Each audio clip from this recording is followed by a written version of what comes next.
Bueno, creo que la parte teórica principalmente ya la hablamos la clase pasada.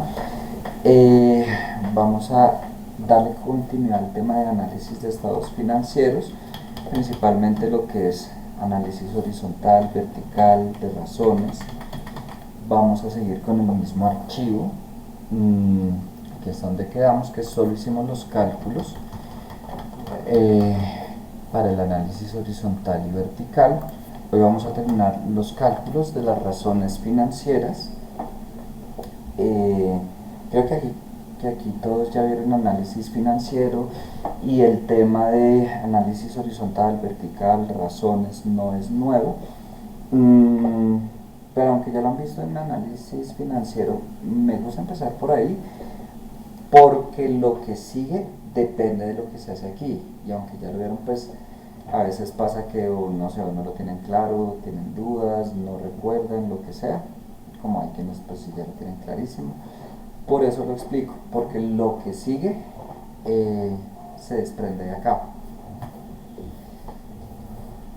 Vamos a empezar a hablar de las razones. Yo les dije, vamos a ubicarles en 4 grupos. En algunos textos aparecen solo 3 o de pronto 5, no importa cuántos grupos, el punto es la razón y su análisis, ¿no? Y vamos a empezar por las de liquidez.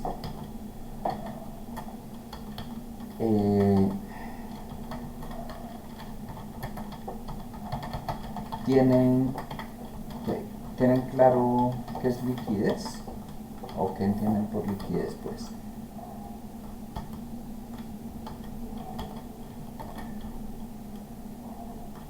No entienden. Cuando la empresa tiene facilidad de devolver de pronto algún bien en plata, o la liquidez, o sea, lo que uno tiene en el activo, ¿sí? Sí, tienes razón, Juliana. Efectivamente, la liquidez, de manera general de la empresa, se podría decir que es la cantidad de efectivo que tiene disponible. Y si nos vamos a los estados financieros, al estado de situación financiera específicamente, ustedes recuerdan que los activos están organizados de los más líquidos a los menos líquidos. Y por eso aparecen primero los activos corrientes, ¿no? ¿A qué se refiere con que son los activos más líquidos? Que son los que más fácil y más rápido se pueden convertir en efectivo. Ojo, no estoy diciendo que sean efectivo, pero se pueden convertir más fácil y más rápido que los activos fijos, que los otros activos, ¿no?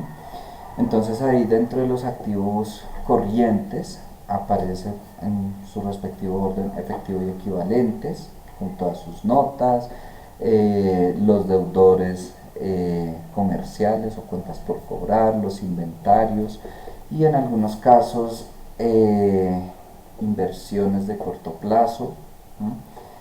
En algunos casos. Esos activos corrientes, y ya después veremos los pasivos corrientes. Bueno, los pasivos están organizados eh, por la prioridad, por el orden puede ser que se deben pagar. Por eso los pasivos corrientes, los que se deben cubrir prontamente, en menos de un año, no significa que los pasivos de largo plazo no se deban cubrir este año, pero no sé, préstamos a 15 años, ¿no? No son préstamos tan cortos. En algunas ocasiones, yo no sé qué tanto hayan manejado información financiera, de esos activos, de esos pasivos, perdón, de largo plazo, se dividen la porción corriente y la porción de largo plazo y se va actualizando cada año. De ese préstamo que tengo a largo plazo, ¿qué parte de ese préstamo debo cubrir este año? ¿No? En algunas ocasiones se organiza así. Pero volviendo aquí a la liquidez, hace referencia efectivamente al efectivo o a la facilidad que tiene para convertir en efectivo algunos activos, ¿no? Nosotros aquí en corto plazo nos centramos en el estudio de los activos corrientes y de los pasivos corrientes, lo que se conoce como el capital de trabajo, las distintas políticas para la administración de los inventarios, de las cuentas por cobrar, de los proveedores, de los préstamos, ¿no? Y bueno, empezamos por las razones de liquidez. La primera razón que nos aparece es la razón corriente. Ahí les coloqué algunos nombres con los que depende del texto también pueden encontrar esto: razón corriente, circulante, liquidez circulante. El más común es razón corriente y es activos corrientes sobre pasivos corrientes.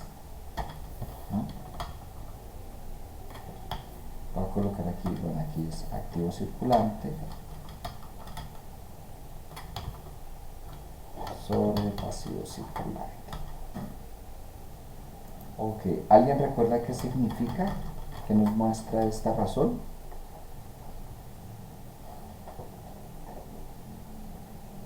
No. Bueno, dijimos que los activos corrientes son los que se entiende que se pueden convertir fácil y rápido en efectivo, y a su vez que los pasivos corrientes son los que se tienen que pagar prontamente. Entonces, si yo miro esa razón de activos corrientes sobre pasivos corrientes, yo voy a tener una cifra que me va a mostrar, ¿qué tal, Steven?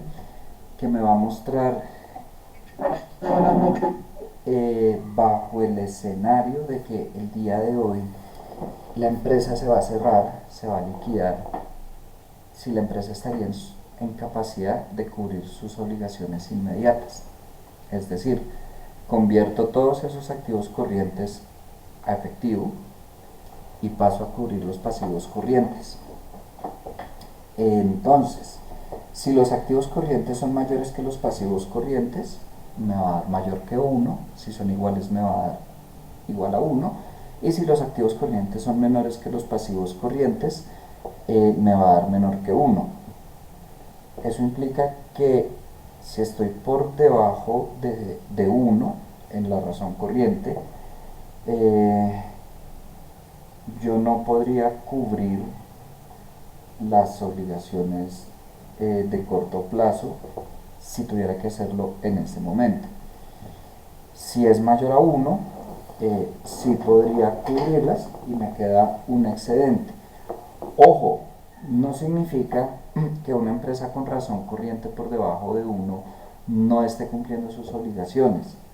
Hay empresas que manejan constantemente su razón corriente por debajo de 1 y son súper cumplidas. Repito, es bajo el escenario de que se liquidó la empresa, se acabó. Yo no sé si han vivido liquidaciones o a veces en películas que uno ve que se cerró la empresa y bueno, que si alcanza para cubrir los acreedores, que no.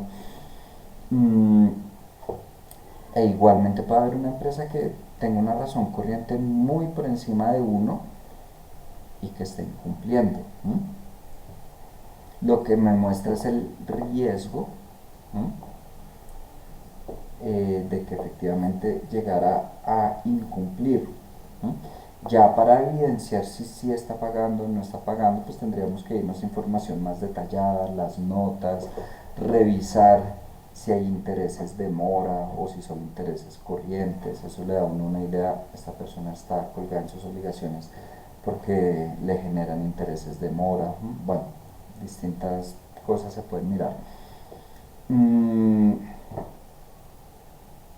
Entonces podríamos decir que respecto a la liquidez, por debajo de 1 está en una posición riesgosa y por encima de 1 pues no está bien. Hola, Alejandra. Listo. Por ejemplo, aquí vemos que no sé, estaba cercana a una, como que trató de subir y se fue para el piso. No he actualizado este archivo, después lo voy a hacer. Me llama la atención ¿qué habrá pasado en 2020? ¿Será que siguió bajando? o lograron estabilizarse. ¿M? Pero definitivamente cada vez es más riesgosa su posición de liquidez. Vámonos ahora con la prueba ácida. Igual aquí les coloqué otro nombre, prueba ácida, razón rápida, que nace de la razón corriente.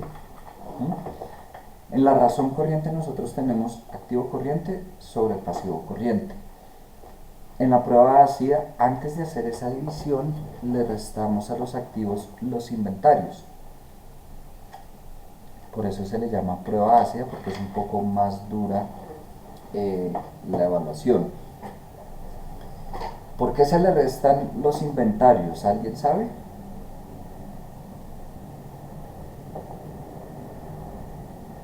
¿No? Bueno, bajo el supuesto de que realmente no es tan fácil convertirlos en efectivo. Pueden pasar dos cosas. O que lo convierta en efectivo, en lo que valen, pero a un tiempo más prolongado, o que los convierta rápido en efectivo, pero a un menor valor.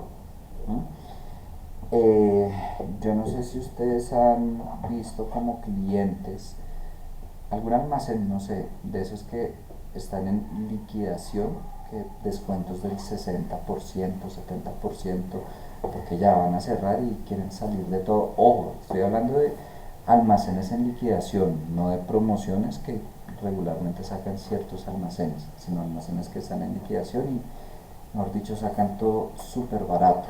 ¿No? Entonces,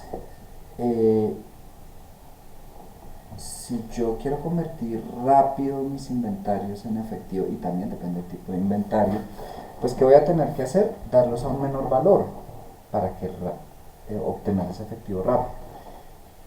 O yo puedo tratar de sacarlos a su costo, pero entonces tal vez la venta no sea tan rápida. Por eso se sacan los inventarios en la prueba ácida. Entonces vamos a calcularla. ¿Qué hago? Menos inventario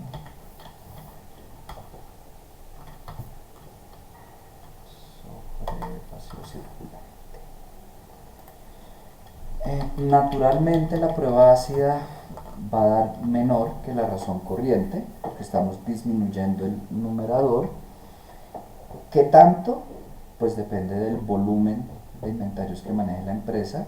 Hay empresas que su inventario es mínimo y la diferencia entre la razón corriente y la prueba ácida casi ni se nota, como hay empresas que manejan unos volúmenes de inventarios altísimos y no sé, podríamos tener una razón corriente de 1,5 y llegar a una prueba ácida de 0, algo, ¿no?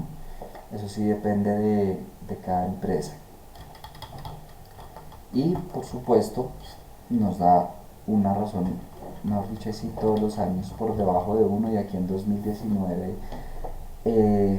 si en ese año fuera a cerrar la empresa, mejor dicho, no alcanza a cubrir nada de sus pasivos corrientes. ¿Hasta ahí tienen alguna pregunta o está todo claro?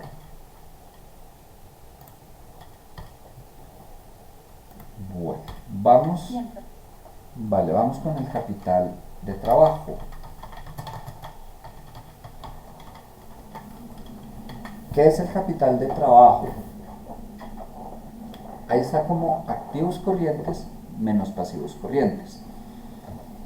Yo aquí les coloqué que es una introducción al capital neto de trabajo, capital de trabajo neto operativo. Bueno, más adelante, segundo corte, vamos a estar trabajando todo lo que es capital de trabajo, pero hago una aclaración, es muy distinto el capital de trabajo como razón financiera, que es lo que vamos a ver acá, y el capital de trabajo neto operativo ya no como razón financiera, sino como todo lo que vamos a trabajar, los distintos análisis que se hacen, la forma de calcularlo.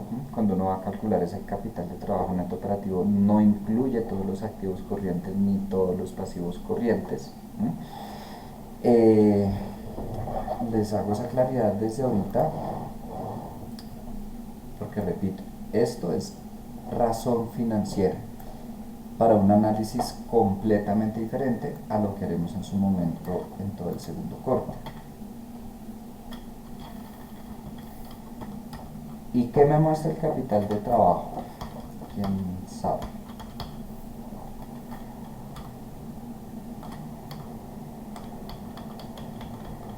¿Nadie sabe? Ok. Dijimos que la razón corriente me va a mostrar si alcanzo a cubrir mis obligaciones de corto plazo y me queda un excedente, o si no alcanzo y pues tengo un faltante. Ese capital de trabajo me va a expresar en dinero, la moneda que se esté trabajando, de cuánto es ese excedente o de cuánto es ese faltante. Entonces, si mi razón corriente es mayor a 1, yo voy a tener un excedente, por consiguiente el resultado de capital de trabajo tiene que ser positivo. Y si mi razón corriente está por debajo de 1, voy a tener un faltante y el resultado de capital de trabajo va a ser negativo. Me va a mostrar de cuánto es ese faltante. Que wow, cada vez es... Y ojo que esto está en miles de dólares, creo, sí, miles de dólares. O sea, estamos hablando de bastante dinero.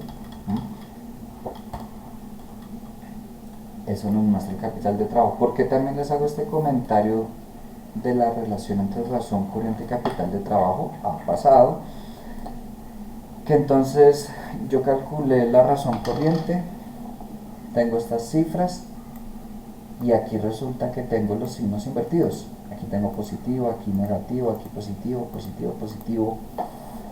Y de pronto lo pasan de largo y siguen con el ejercicio sin detenerse un momento y revisar que lo tienen mal. ¿Qué tienen mal? Pues no sé, si ya tendrían que revisar, ok, calculé bien la razón corriente, entonces calculé mal el capital de trabajo, o el capital de trabajo lo calculé bien, entonces lo que tengo mal es la razón corriente. Para que no les pase.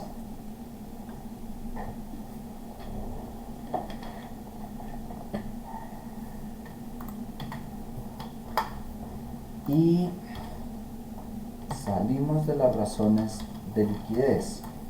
De manera general, podríamos decir que la posición de liquidez de Cemex año tras año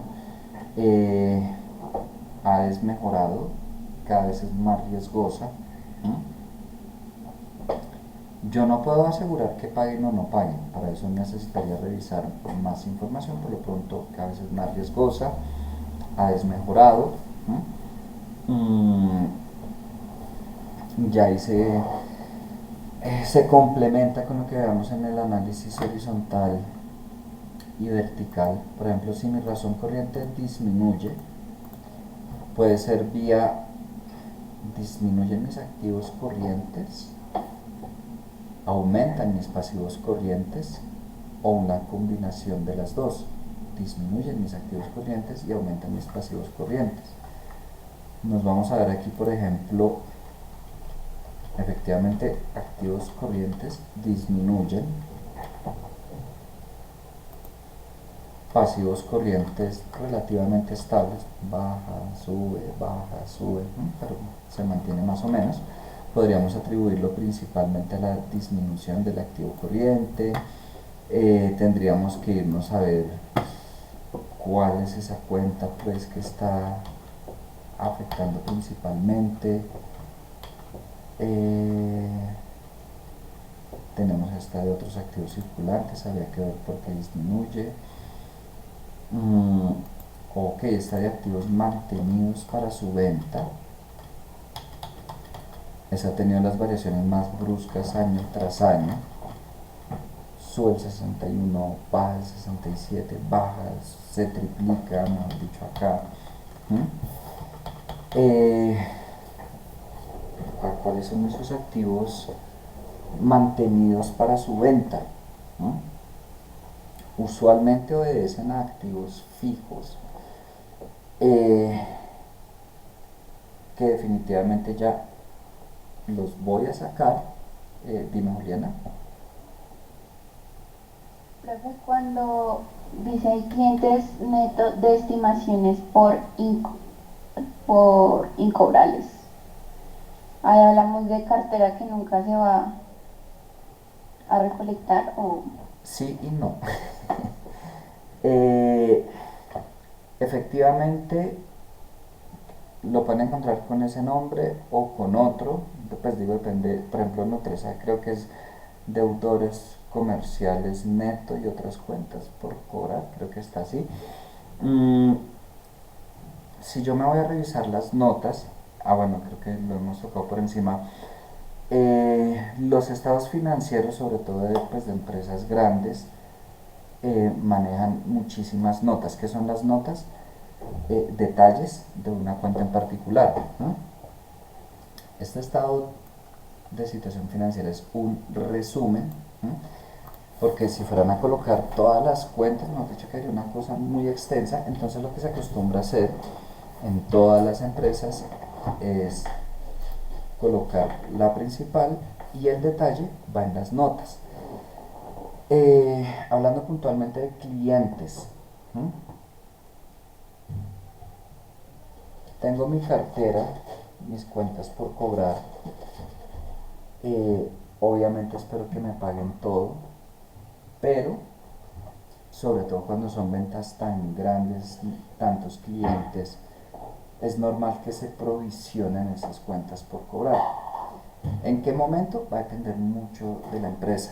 Hay empresas que, ejemplo, yo les vendí a ustedes, me tienen que pagar todos a 30 días, y por política de la empresa, no sé, cuando se pasen 5 días, ya mando su cuenta a la provisión, o no, cuando se pasen 60 días, los mando a la provisión. Es decir, no puedo desaparecer la cuenta, porque pues me siguen debiendo, pero la mando como un gasto para reflejar como, miren, no sé, de 7 millones que me deben, hay 1 millón que posiblemente no me lo paguen. ¿No?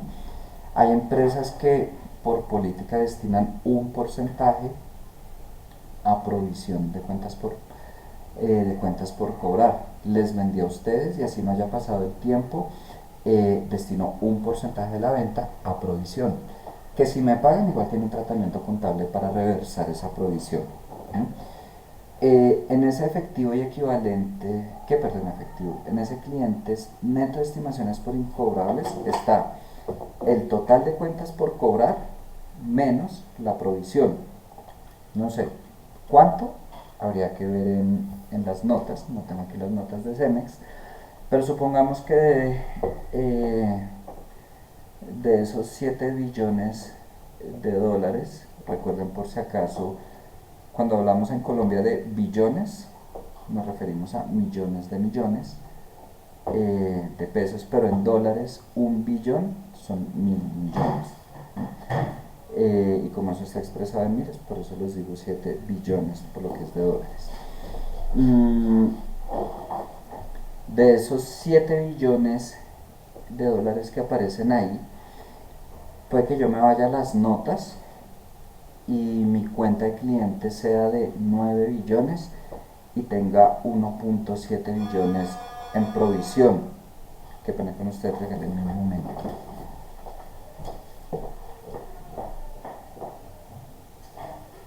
Bueno, ahora, sí.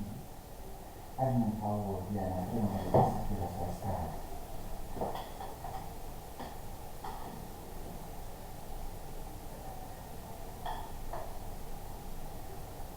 Listo, dile que yo bajo ahorita como en 40 minutos, ¿vale? Gracias. Chao.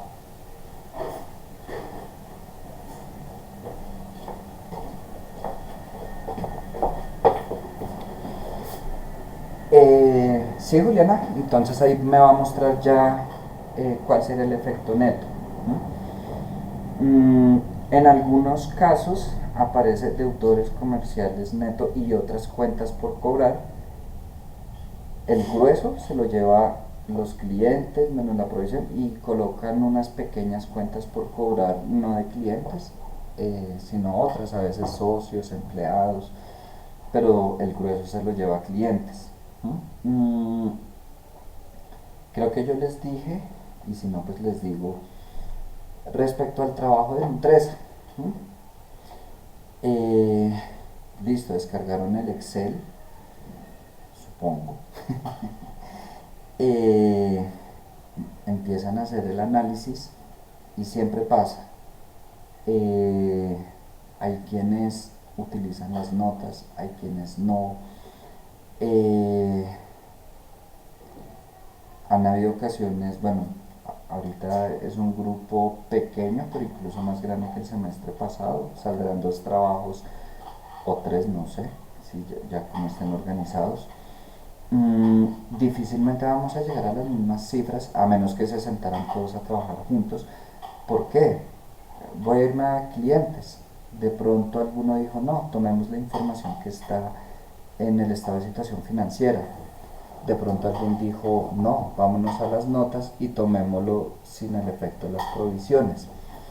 No significa que uno esté bien, que el otro esté mal. Es muy normal que se presenten distintos resultados en análisis financiero. ¿Mm? Y más con tanta información, con tantas notas.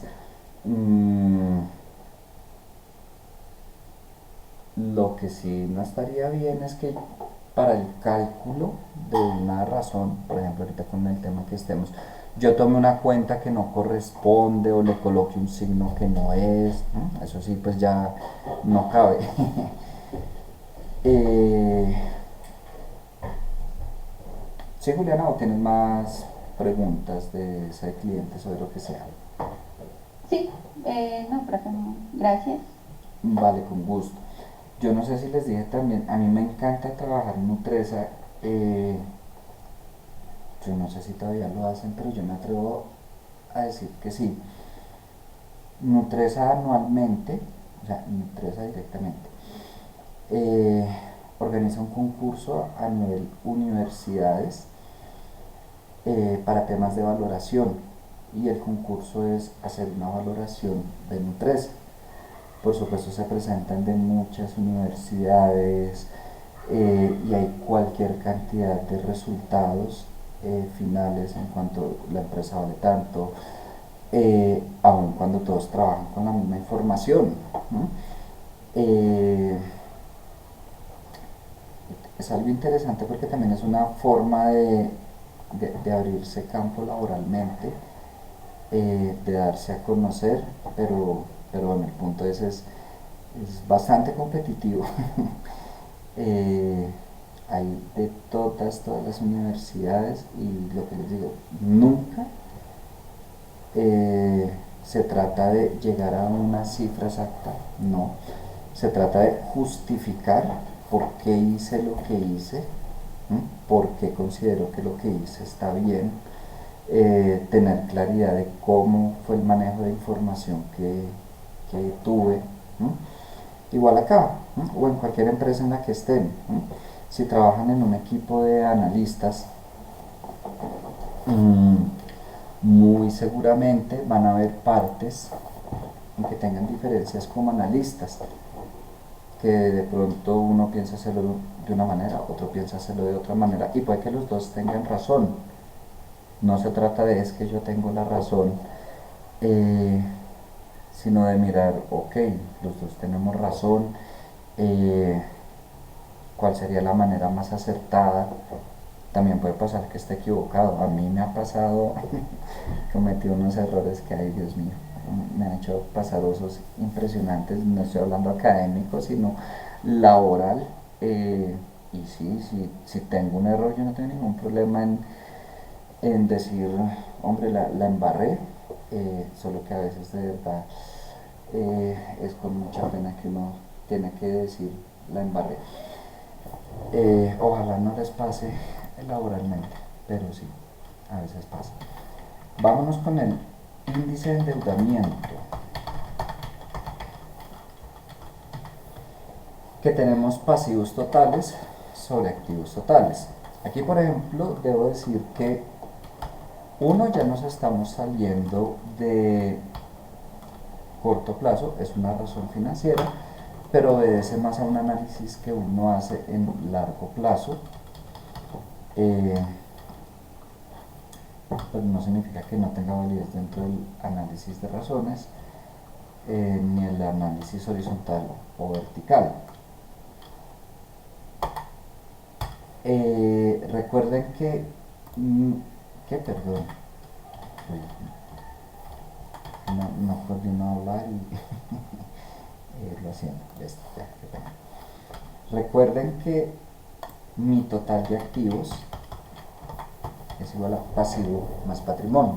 Un poco lo que les mencioné en la primera clase tal vez, es que esa decisión de la estructura de capital, que se compone una parte pasivo, una parte patrimonio, pues no hay un consenso de cuál es esa estructura óptima para decir 80% deuda, 20% capital, no la hay. A menos que sea un estudio muy particular de una empresa en una situación muy particular, ¿no?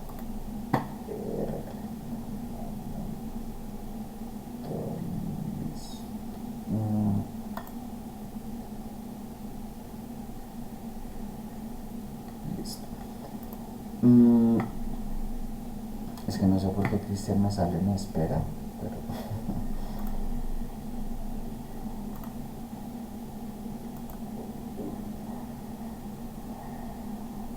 no sé, bueno, no sé por qué. Entonces ese índice de endeudamiento me va a mostrar pues qué porcentaje es pasivo y por descarte qué porcentaje es patrimonio. Entonces del total de activos que yo tengo, cuánto debo y pues cuánto ya es de la empresa. Igual debo tener muy presente la estrategia de la empresa, cómo se comporta la industria. Hay empresas que manejan índices de endeudamiento altísimos sin ningún problema, porque es lo normal de la industria, como hay otras que, mejor dicho, casi no manejan deuda. Tengo que tener muy presente siempre la industria. A veces cuando se participa en licitaciones, sobre todo, hay unos requisitos en cuanto a razones financieras, en cuanto a la razón corriente, en cuanto al índice de endeudamiento. No hacen un análisis financiero exhaustivo, pero sí ciertos indicadores. Por ejemplo, con el reciente escándalo de los 70.000 millones del Mintic, que la empresa sí cumplía, que no cumplía, que un ejemplo de licitación en que están las empresas, cumplen las condiciones, no, una parte de la evaluación es la única, es la situación financiera, que desafortunadamente también es muy fácil manipular, ¿no? A veces hay licitaciones, supongamos que hay una licitación en que yo debo presentar mis estados financieros actuales, y un requisito es que el índice de endeudamiento no supere el 50%, por decir algo, y estoy en esta situación actual. ¿Yo cómo puedo disminuir mi índice de endeudamiento? Uno, disminuyendo mis pasivos. Eso implicaría pues pagarlos ya de pronto no los tengo. Dos, aumentando mis activos.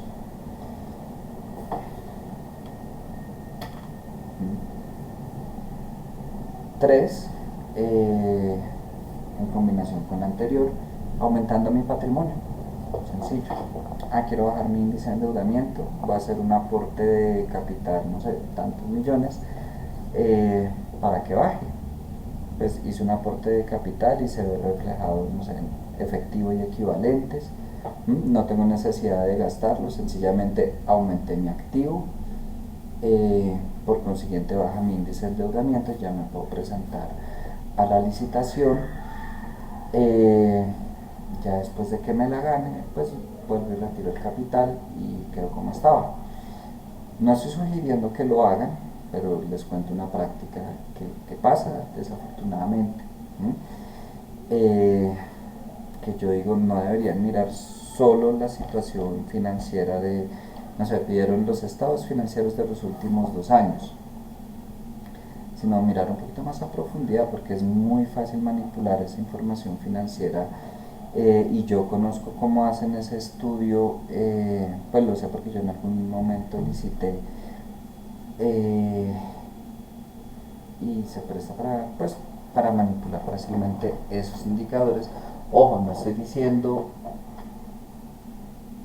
manipularlo solo como aquí en la información que voy a entregar, porque eso es gravísimo, entregar información falsa en una licitación, sobre todo.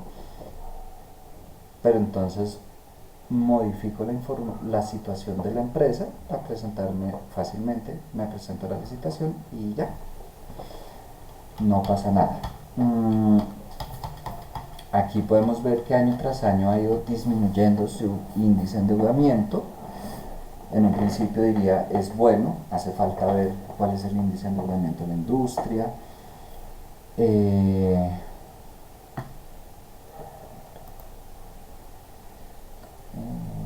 Cristian también me parece en espera, no sé por qué, pero bueno.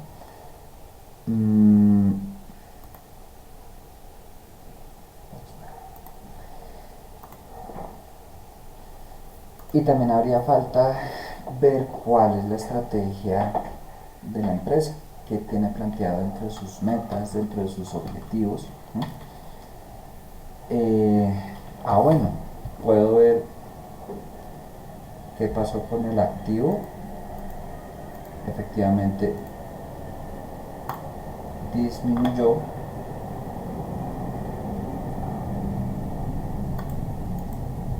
el pasivo también, es decir, para que el pasivo y el activo hayan disminuido y a la vez la razón y a la vez el índice de endeudamiento, eso significa que mi activo tuvo que disminuir en un porcentaje más alto que el pasivo. En este pasivo,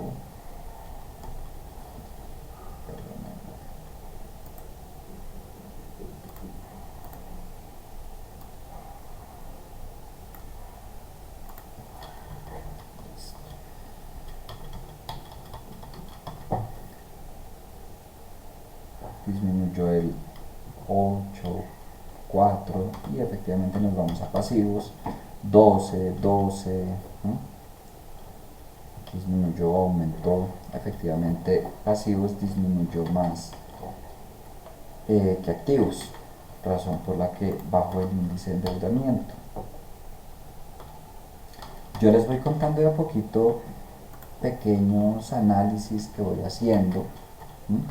No significa que sea lo único que se pueda analizar, y también se vale que me digan, profe, no sé, no estoy de acuerdo con usted, yo entiendo otra cosa, yo hago otro análisis. Tampoco estoy diciendo que todo el análisis que yo hago así tiene que ser, y lo que les decía, que tenemos que llegar a las mismas conclusiones, no. Razón de cobertura de intereses, ¿la vieron o no?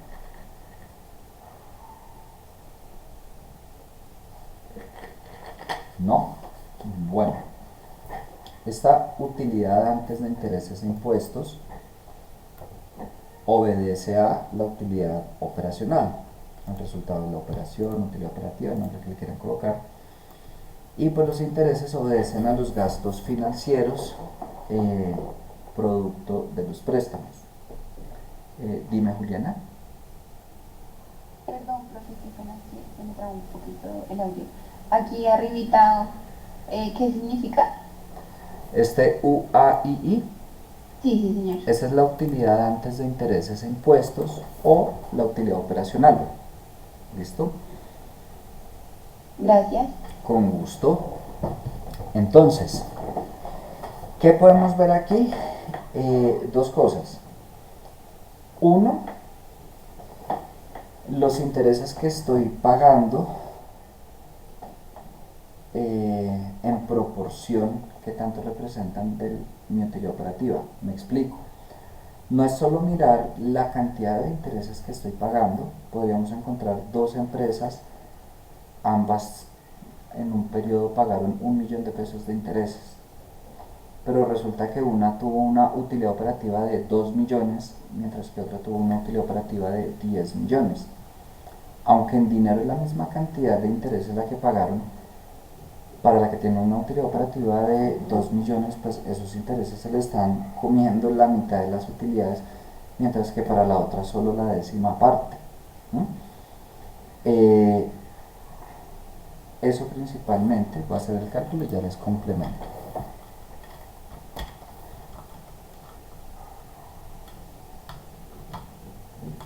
El resultado de la operación. Bueno, aquí tengo los gastos financieros. Yo lo necesito sin el signo menos. Recuerden que a veces algunos estados financieros le van colocando el signo. Y después afuera hacen la operación, aquí no.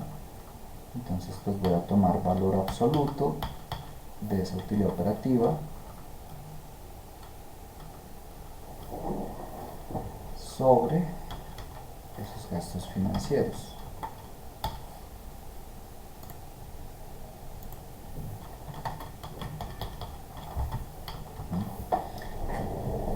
Primero,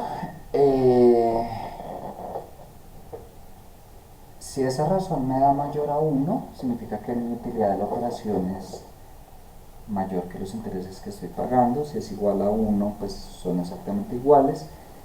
Y si es menor a 1, pues estoy pagando más intereses de la utilidad que me está generando el negocio. La idea es que, y ahí sí pueden encontrar cifras de 1, 2, 10, 20, no importa. Entre más grande sea esa razón, mucho mejor, porque en proporción puede estar pagando intereses más bajos. Cuando es superior a 1 pero cercana a 1, ahí es cuando uno dice, eh, están pagando unos intereses muy similares al resultado de la operación. Y nos vamos a mirar aquí, ejemplo, resultado de la operación de 1,5 billones, intereses de 1,2 billones de dólares. Yo diría que son intereses altos para el resultado de la operación. ¿A qué nos lleva eso? Cuando uno está tomando decisiones, primero revisa uno si vale la pena seguir o no, porque es cuando uno dice estoy trabajando prácticamente para pagarle a los bancos. No, sí vamos a seguir, pero vamos a tratar de darle otro manejo, y yo digo, ok, ahí se ve justificado todos los movimientos financieros que tiene esta empresa, distintos productos financieros, participación en otras empresas, productos financieros, instrumentos financieros, fluctuación cambiaria, mejor dicho. Digo yo, para tratar de compensar esos intereses tan altos, que en algunos periodos les da resultado, en otros no, pero en relación a esa utilidad operativa, Chilo tienen intereses altísimos. Ya aquí va mejorando la cosa, y si me voy a la razón, fíjense que igual aquí tengo un resultado de operación de 1,5 billones, aquí lo tengo un poquito más bajo, pero los gastos financieros disminuyeron un montón. Y por supuesto la utilidad neta, que pues se nota el cambio, ¿no? Y claro, aquí ya hablamos de una razón cobertura de intereses del 2, del 1,6, bueno, ¿no? Pero estos 3 años en particular, sobre todo este 2015, para la utilidad que tuvieron eran unos intereses muy altos. Eso me muestra un poco esa razón de cobertura de intereses. Y está la razón deuda capital. ¿Esa la vieron o no?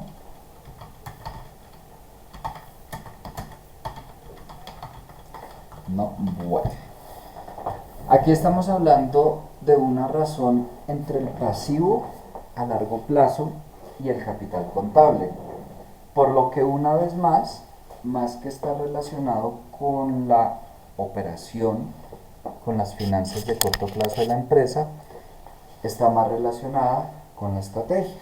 Y efectivamente esta razón nos da una idea de qué tan comprometido se encuentra el capital de la empresa con la estrategia a largo plazo. Ya veremos más adelante que depende de para qué me endeudo y de las condiciones de la deuda, de si la financio de corto plazo o de largo plazo. Y usualmente lo que tiene que ver con la operación, digo usualmente hay excepciones, lo que tiene que ver con la operación me financio de corto plazo, pero lo que tiene que ver con la estrategia me financio a largo plazo. ¿No? Entonces voy a calcular la razón y ya les hablo un poco de la interpretación. Pero no, este sí, pasivo a largo plazo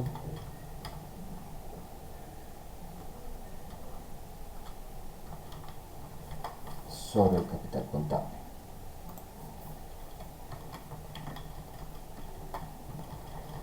Si esa razón me da por encima de 1, primero tengo más pasivo a largo plazo que capital contable.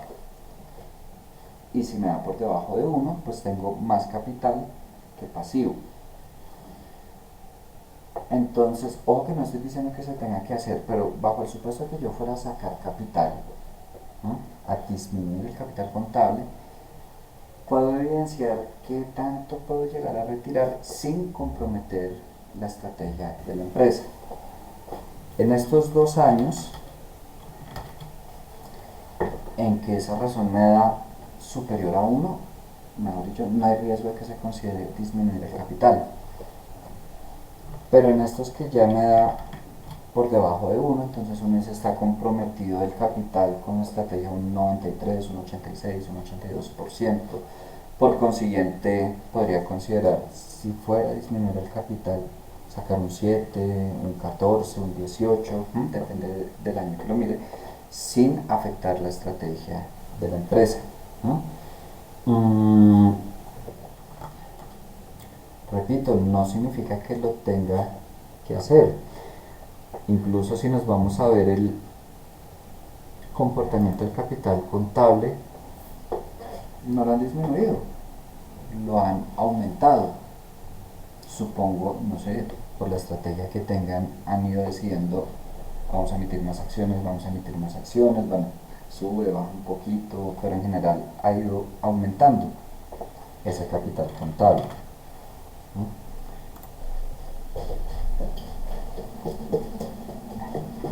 Y ahí terminamos con las razones de endeudamiento. ¿Tienen alguna pregunta, comentario? ¿No? Bueno, vámonos ahora con las de rentabilidad. Cuéntame. Entonces, su merced decía que entonces, si en la razón de deuda capital, si da por debajo de 1, ¿es porque hay más capital? Si da por debajo de 1 es porque hay más capital, sí señora. Ok. Y entonces si da sobre 1 es porque poseemos más pasivos, ¿sí? Correcto, pasivo a largo plazo, sí. Ok, vale, gracias. Vale, con gusto. Vamos con rentabilidad y bueno, vamos a colocar acá, o colocamos en el mismo orden que lo tengo aquí, margen neto, margen operativo, margen bruto. Vamos a empezar por estos 3 márgenes. Ustedes los verán aquí, margen neto, margen operativo, margen bruto. La razón es muy sencilla, siempre voy a comparar la utilidad con las ventas. ¿Qué utilidad? Según sea el margen. En el margen neto tomo la utilidad neta, en el margen operativo tomo la utilidad operativa, en el margen bruto tomo la utilidad bruta y siempre lo divido sobre ventas. Entonces, margen neto, donde tengo utilidad neta, dividido, que no soy mucho, dividido ventas,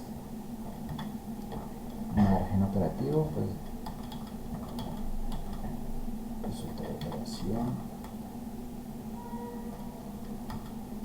sobre ventas, y margen bruto, la utilidad bruta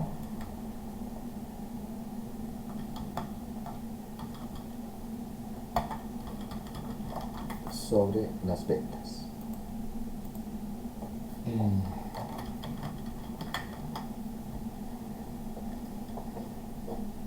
¿Qué me van a mostrar esos márgenes respectivamente?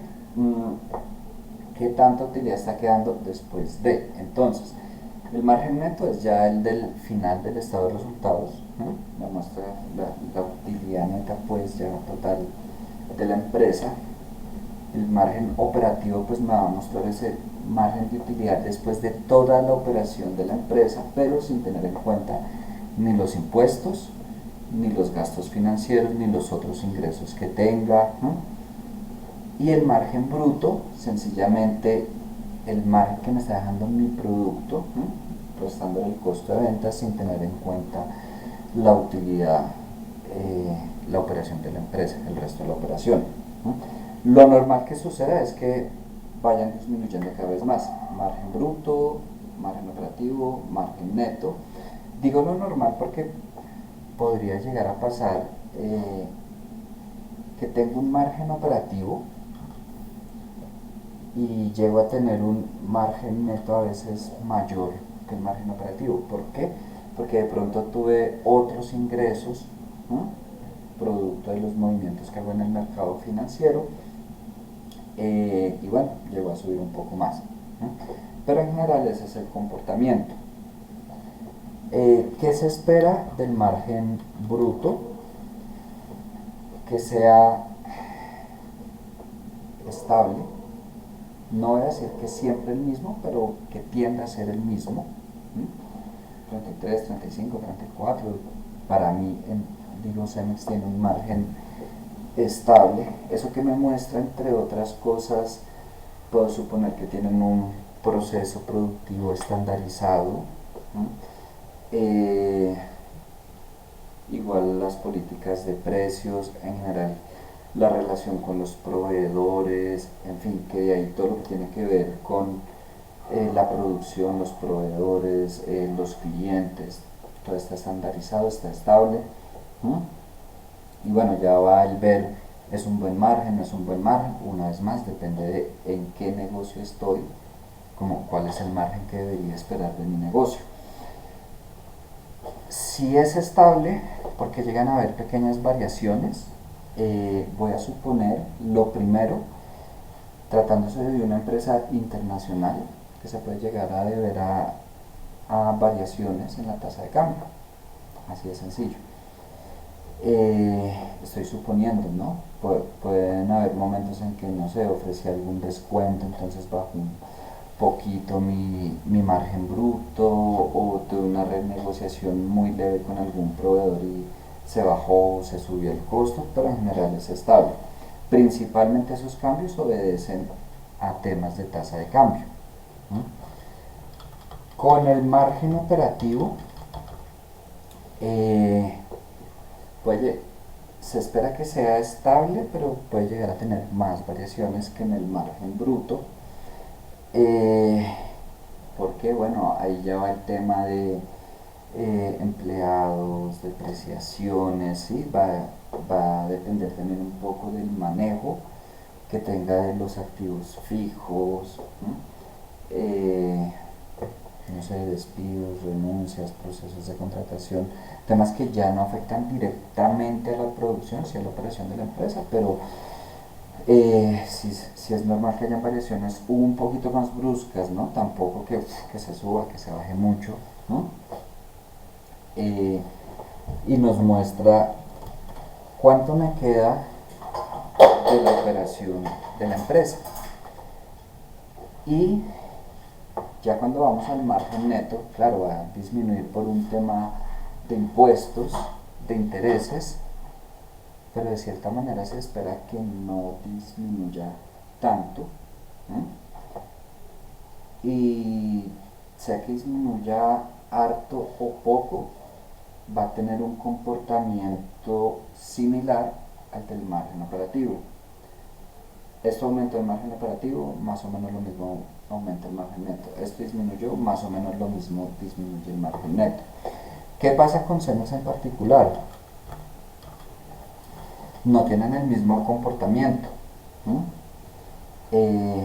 Aquí teníamos un margen operativo de 10,6 y se baja un margen neto de 0,9. eh, Aún con todos los movimientos que tuvieron en el mercado financiero, mejor dicho, aún generando ingresos, también tuvieron gastos en el mercado financiero, en fin. Y si se dan cuenta, aquí sube nuestro margen operativo menos de un 2%, ¿no? Como 1,7 más o menos. Y mi margen neto sube prácticamente un 5%, de 0,9 a 5,9. Entonces, yo digo, lo que fue 2016 debió ser un año muy bueno en los movimientos financieros que tuvo la empresa, o sea, ya por debajo del resultado de operación. ¿Mm? Aquí, por ejemplo, bajó nuestro margen operativo y nuestro margen neto siguió subiendo. O sea, 2017 aún mejor que 2016 para los movimientos en el mercado financiero para esta empresa. Eh, Aquí baja el margen operativo. Habría que revisar ya más detalle de la empresa para ver qué pasa, ¿no? Y el margen neto sigue bajando, pero noten que a una, en 2015 tuvimos un margen operativo de 10,6, en 2019 del 8,4, pero aún así el margen neto aquí es mayor que aquí, ¿no? Ahí es cuando uno entra a sugerir, uno hay que revisar qué pasa con la operación, ¿no?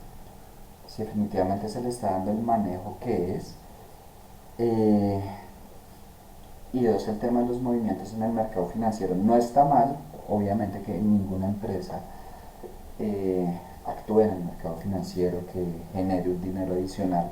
El punto es, ¿qué me da más dinero a mí? ¿Los movimientos que hago en el mercado financiero o el negocio como tal? Estoy hablando de empresas como esta, donde el negocio principal no son las inversiones. Si la respuesta es que lo que más me funciona es la operación del negocio, pero sin embargo genero algo adicional en los mercados financieros, chévere.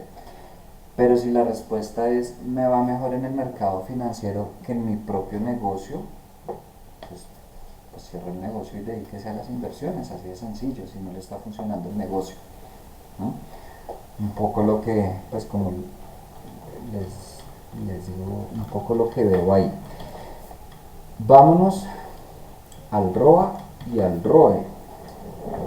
¿Qué pasa con ustedes? Es que llevaba todo el día de pie, todo el día sentado, pero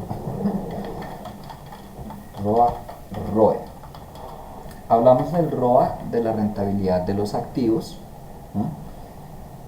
Les coloco ahí que es una introducción, igual que en el capital de trabajo. Una cosa es cuando yo calculo mi ROA, que es lo que vamos a hacer ahorita, como razón financiera, y otra cosa como lo vamos a calcular y trabajar más adelante, ya en el tercer corte, cuando nos metamos con temas de rentabilidad, que es cuando yo empiezo a calcularlo de otra manera para otro tipo de análisis, ya no de razón financiera. Y del ROE les coloco, pues, que es la rentabilidad del patrimonio. Igual les coloco que introducción, porque es lo que sigue después, que creo que esto sí no lo vieron en análisis financiero. Aquí llegamos a razones, listo, calculamos el ROE, utilidad neta sobre capital. Lo que sigue después es lo que se llama identidad Dupont, que en otras palabras es desagregar esa razón financiera y ver qué otros aspectos la componen, y más allá de ver cuál fue la rentabilidad, qué es lo que afecta a esa rentabilidad, qué contribuye, qué disminuye esa rentabilidad, que eso lo vemos la próxima clase. Por lo pronto vamos a calcular el ROA, utilidad neta sobre activos totales, y ROE, utilidad neta sobre capital total.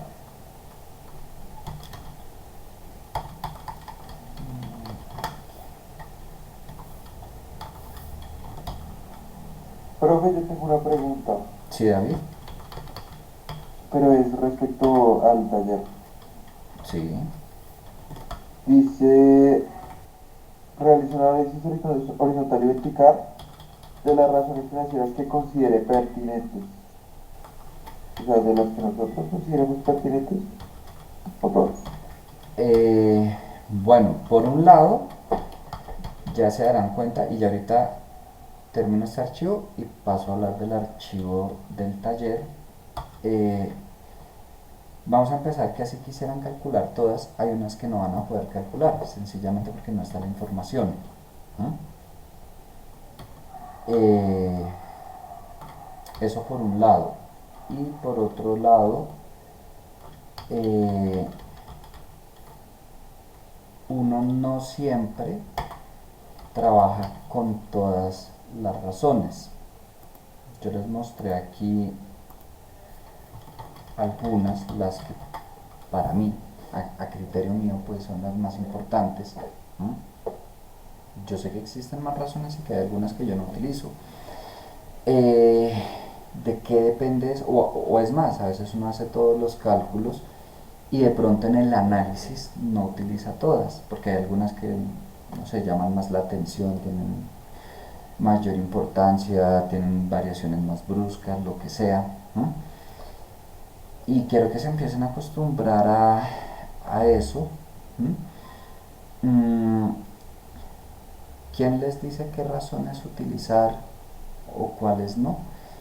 Ustedes mismos con la práctica, bueno, a menos que sea un tema ya de que yo soy el analista y mi jefe me pidió explícitamente realice estos cálculos, pero cuando depende de mí, que solo me dicen hago un análisis, yo tener un criterio para saber cuáles utilizo, cuáles no. Yo puedo ponerme a revisar, más dicho, los libros, internet, y voy a calcular todas, pero si las uso todas o no.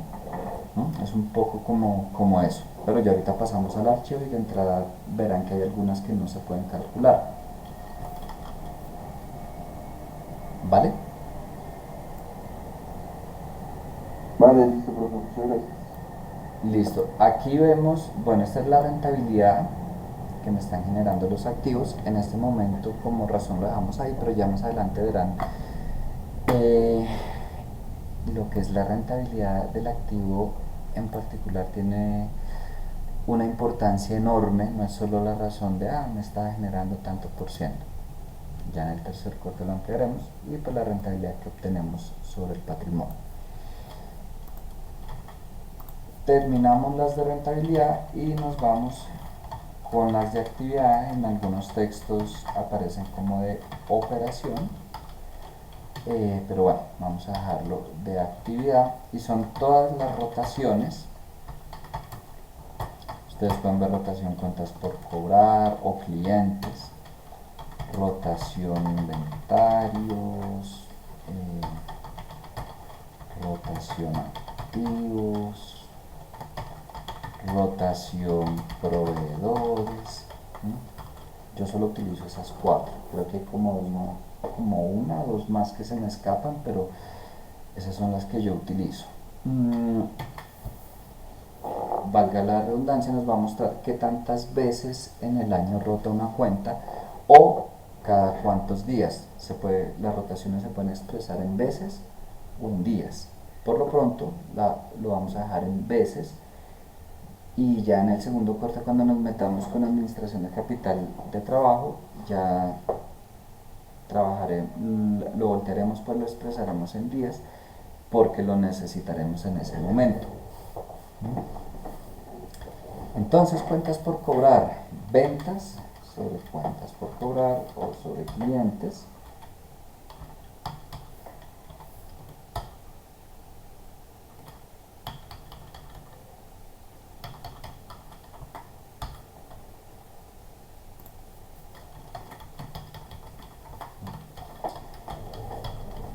Yo qué puedo decir que en promedio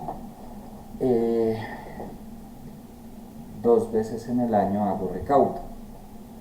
Ojo, no significa que todos mis clientes me paguen 2 veces en el año, sino que en promedio puedo llegar a tener clientes que me paguen de contado a 30 días, a 60 días, otros a fin de año, lo que sea, pero en promedio 2 veces en el año estoy recaudando. ¿Qué se espera? Pues que el recaudo sea pronto, es decir, que esa rotación sea lo más alta posible. Inventarios: costo de venta sobre inventario. Bueno, recuerden que aquí el costo de ventas está negativo, entonces voy a colocarle el valor absoluto. Costo de ventas sobre inventario.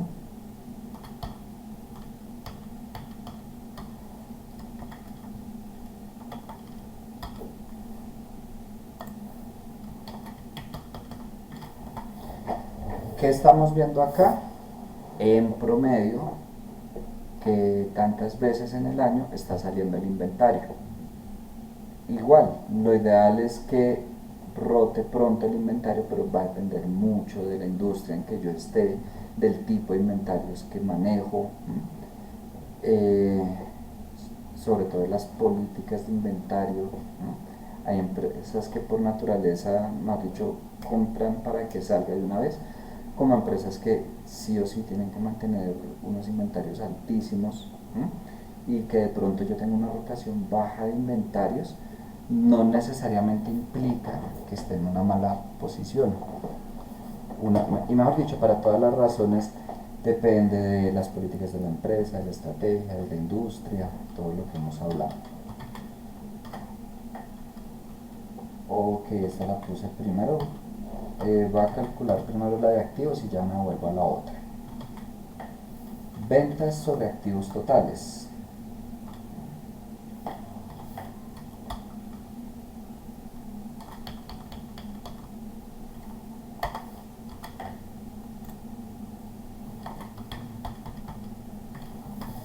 Una vez más, pues qué tanto están rotando los activos, pero más allá de eso,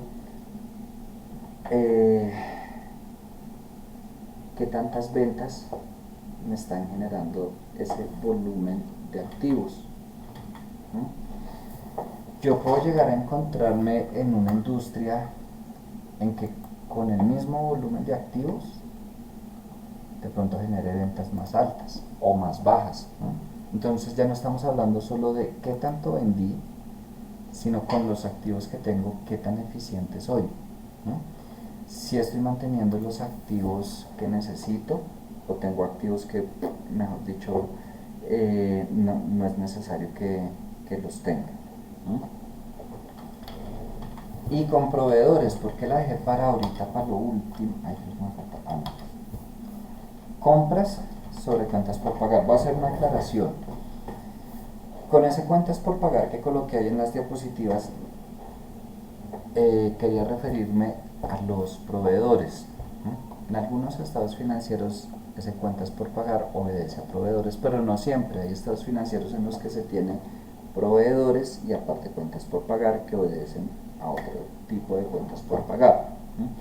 Nos interesa la rotación de los proveedores independientemente del nombre que se le coloque a la cuenta. Compras sobre proveedores, aquí por si acaso se los puse entre paréntesis. Resulta que yo no tengo explícitamente la información de las compras, no en esos estados financieros, pero sí tengo la información necesaria para calcularla, ¿no? Si yo tengo, no sé si recuerdan, un inventario inicial, realizo unas compras, eso me va a dar como resultado un inventario disponible para la venta, a eso le resto las ventas que realicé, me va a dar como resultado un inventario final.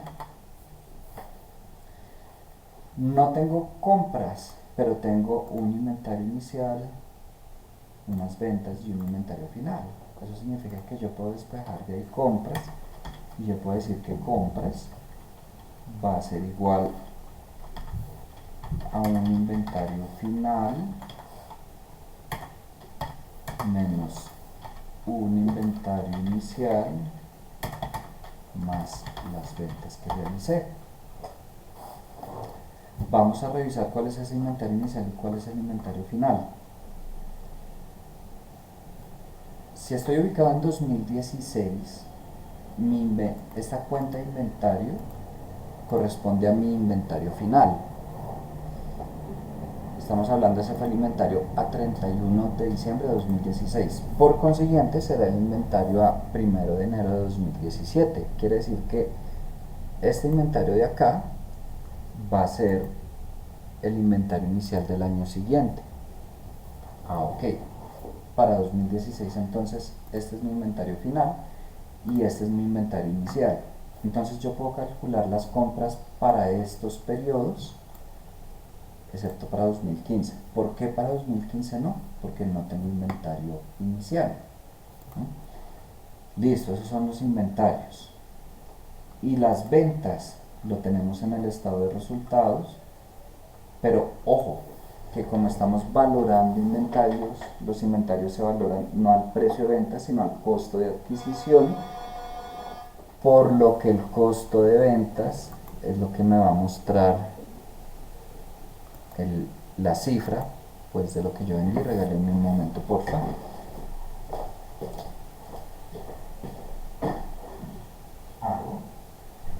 Hola. Sí, mira, qué pena, pensé que había pensado bajar, pero usted tiene una reunioncita, no lo he terminado. Gracias.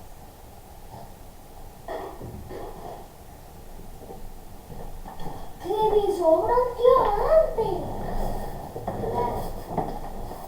Entonces, vamos a hacer los cálculos de mis compras. Entonces van a ser igual a donde está mi inventario final, este que tengo acá, menos mi inventario inicial, este que tengo acá, más mis ventas. Recuerden que mi costo de ventas está en negativo, entonces le pongo valor absoluto de mi costo de ventas.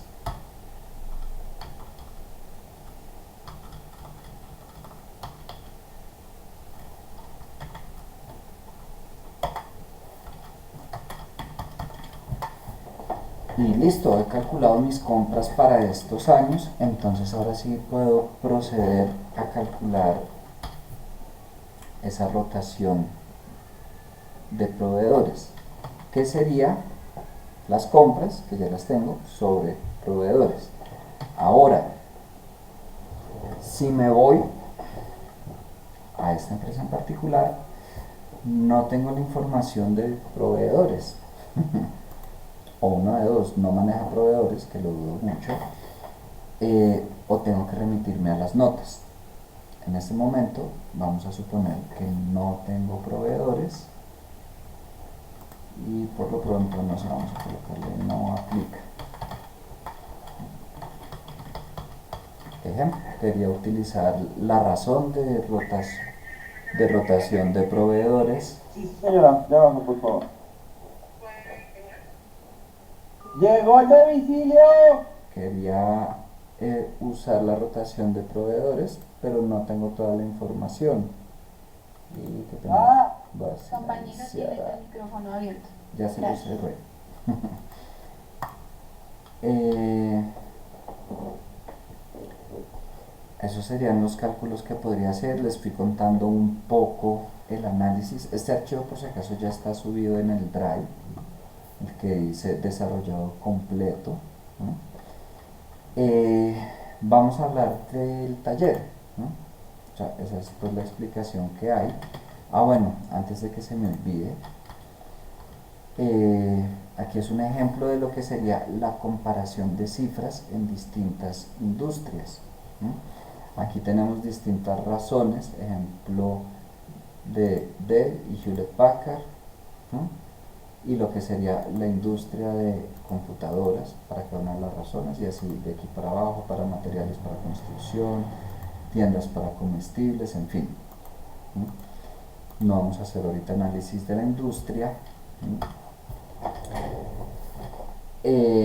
El capítulo 1 pues estaba para hoy, no va a ser quiz de eso, pero supongo que lo leyeron, y para la próxima, que igual está en el contenido programático, sería el capítulo 2 del libro de Sonstein. Vamos a hablar del taller.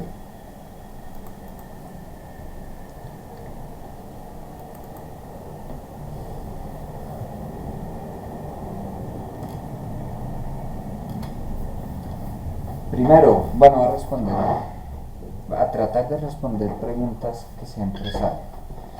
Yo les entrego estado de situación financiera, estado de resultados y estado de flujo de caja. Yo creo que se dieron cuenta que solo usé estado de situación financiera y estado de resultados. ¿Eso qué significa? Que para el análisis horizontal, vertical y de razones no tienen que usar el estado de flujo de caja. ¿Listo? ¿Por qué lo tengo? Porque pues bueno, este ejercicio me lo inventé y tuve que ir presupuestando los 3 estados financieros para que me diera, para que me cuadrara, ¿no? Primera observación.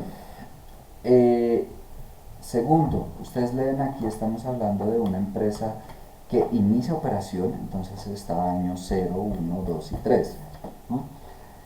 Si yo me voy a calcular razones financieras del año 0, muchas no las podría hacer, no vale la pena calcular razones del año 0, y si me va a hacer un análisis horizontal entre año 0 y año 1, tampoco va a valer la pena, porque algunas les van a sacar error, porque esa cuenta en el año 0 está en ceros, entonces les va a sacar error de dividiendo sobre 0, o 2, va a tener variaciones muy bruscas, ¿no? Como por ejemplo de menos 50 millones a 2.680 millones, ¿no? Van a encontrarse con variaciones muy bruscas, entonces no tomen en cuenta el año 0 para el análisis horizontal. Otra observación, para el cálculo de las compras. ¿Para el vertical sí lo tenemos en cuenta o tampoco? Tampoco. No había escuchado eso. No te preocupes, no había hecho el vertical, dije principalmente del horizontal, porque, o sea, se ponen a hacer y les va a quedar error, pues sale div 0, div 0, div 0, o variaciones, no, que aumentó el 500% a veces, ¿no? Por lo que estamos hablando del año en que pues no estaba la operación de la empresa, ¿no? Respecto al cálculo de las compras, pues van a calcular las compras para el año 1, 2, 3, y aquí, como estamos asumiendo que en el año 0 no había inventario, pues no habíamos empezado todavía la operación, este sería el inventario inicial del año 1, ¿no? O sea, la misma fórmula, solo que sí queda bien que tomen como inventario inicial esta celda. Me voy a lo que dije de las razones. Por ejemplo, aquí tengo clientes en 0. Si me vamos a mirar acá, efectivamente todas las ventas eran de contado, todo de contado.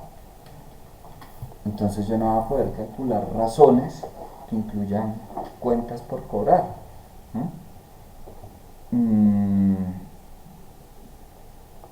De las que hayamos visto, rotación de cuentas por cobrar, sencillamente no aplica, no la va a poder calcular. Otra observación, los pasivos, préstamo bancario, proveedores, impuesto por pagar, pues todo hace parte de pasivos corrientes. Es decir, que aquí el total de pasivos es el mismo pasivo corriente.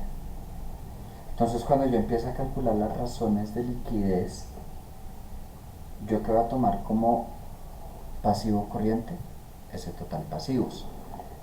Cuando vaya a calcular razones donde yo utilice total pasivos, ¿qué voy a tomar como total pasivos? Ese total pasivos. Cuando yo vaya a calcular razones que toman es pasivo a largo plazo, pues tampoco lo puedo calcular porque sencillamente esta empresa no tiene pasivos a largo plazo.